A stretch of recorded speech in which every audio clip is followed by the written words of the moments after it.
Rema hari ini, Yesaya 61 ayat 1. Roh Tuhan Allah ada padaku, oleh karena Tuhan telah mengurapi aku.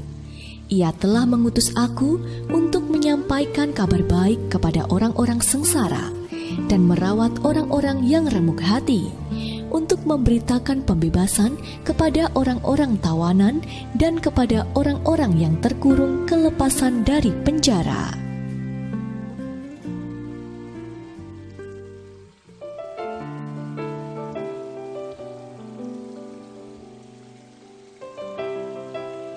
Ayah Fani adalah seorang pendeta dan seringkali ayahnya mengajak Fani ketika akan berkhotbah di luar kota.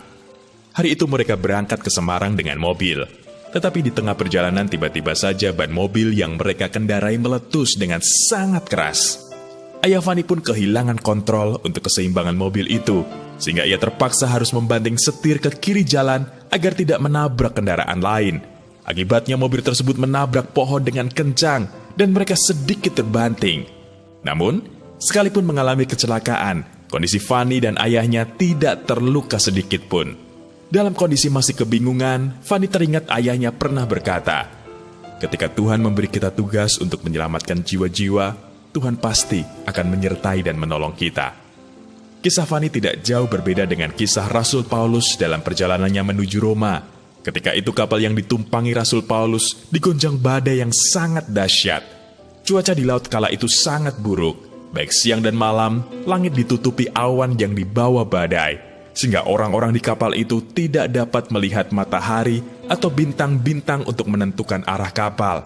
Dalam situasi yang sulit itu, Rasul Paulus berkata, "Tetapi sekarang, juga dalam kesukaran ini, aku menasihatkan kamu, supaya kamu tetap bertabah hati, sebab tidak seorang pun di antara kamu yang akan binasa, kecuali kapal ini." Kisah Para Rasul pasal 27 ayat yang ke-22.